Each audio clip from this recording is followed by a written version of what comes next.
Agora vamos falar sobre o conceito de heurísticas, né? Então, heurística é derivada do grego, né? Significa encontrar, descobrir, né? Vem de eureka, né? Eu descobri, eu achei. E são técnicas para encontrar a solução de um problema sem que tenha uma garantia de obter algum ótimo como resposta, nem mesmo ótimo local, né? Ou até mesmo que essas soluções sejam soluções racionais. O objetivo da heurística, né, é eu conseguir um alvo imediato, né? Então, por exemplo, no problema das 8 rainhas, eu posso querer, ok, eu vou criar uma heurística que coloca a rainha na coluna I da fileira que contém menor número de ataques, né? Então, ele pode tentar construir uma solução a partir de intuições, mas não garante nada sobre essa solução, né? O George Polya, no livro How to Solve It, de 45, ele enumerou algumas dicas para a criação de heurísticas que tentam resolver problemas. Então, por exemplo, se você não consegue entender o problema, tente desenhar uma imagem, um diagrama que represente esse problema para você pensar na solução. Então você poderia desenhar o tabuleiro de xadrez, né, para tentar imaginar como você resolveria o problema sem a ajuda do computador. Se não consegue chegar do estado inicial até uma solução, tenta inverter o problema e partir de uma solução que você conhece, que é válida, e chegar ao estado inicial. Às vezes você ganha algum conhecimento a mais seguindo esse passo.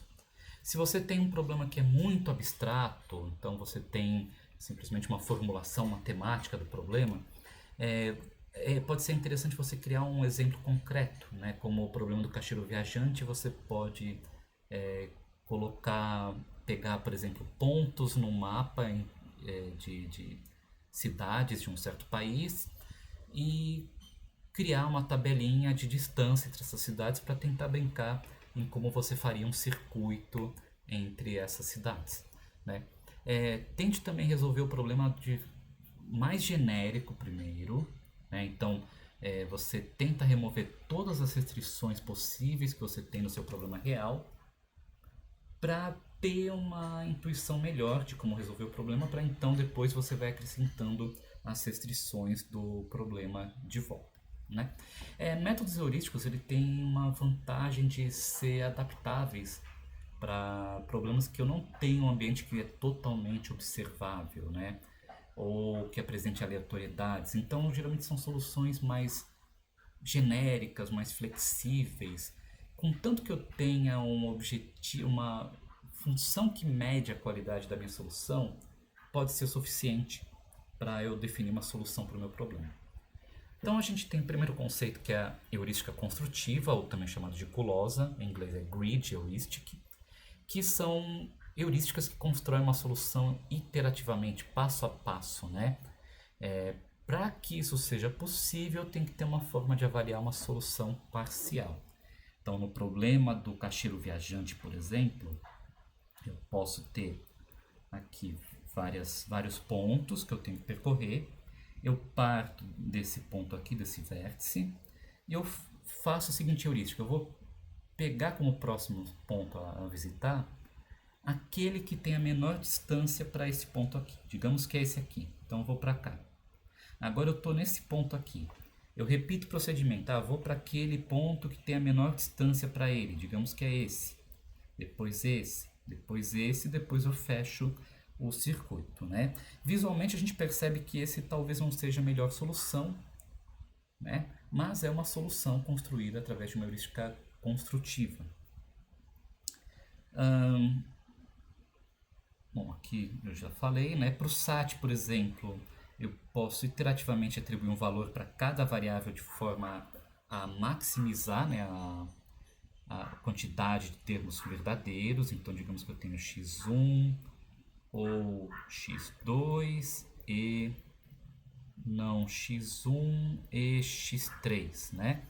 Então, eu posso primeiro atribuir para o x1. Bom, se eu atribuir verdadeiro para o x1, eu tenho um termo verdadeiro. Se eu atribuir falso, eu tenho um termo verdadeiro. Então, tanto faz. Vamos começar com x1 igual a v. x2, se eu atribuir verdadeiro, não altera nada. Se eu atribuir falso, também não altera nada. Beleza. E x3, né? eu vou ter que atribuir verdadeiro porque é o que vai maximizar o número de termos que se tornam satisfeitos.